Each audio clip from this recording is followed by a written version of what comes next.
चला कार्यकर्त्यांनो, तुम्हाला त्यांनी एक बहुपदी दिली आणि त्या बहुपदीची तुम्हाला त्यांनी कोटी विचारली. बऱ्याच वेळा प्रश्न आला बरं का असा. तर कोटी म्हणजे काय माहितीये का? तुम्हाला ज्या अक्षर दिसते ती का नाही, त्या अक्षराच्या घातांकाची बेरीज करायची. कुणाच्या? अक्षराच्या घातांकाची. आणि जी बेरीज जास्त त्या म्हणतात कोटी.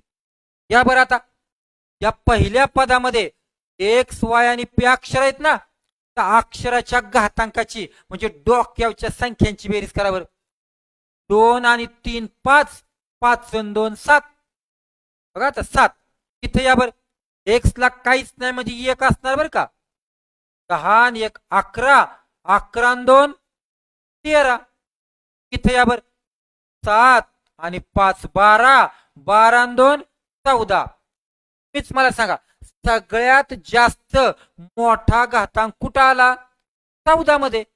म्हणून तो सगळ्यात जास्त, त्याला म्हणतात बहुपदीची कोटी. संपलं उत्तर. संपलं उत्तर. अशाच प्रकारे बाळांनो, तुमच्यासाठी मी एक उदाहरण दिले. या बहुपदी सुद्धा तुम्ही कोटी मला कमेंट करून उत्तर सांगायचे. ओके.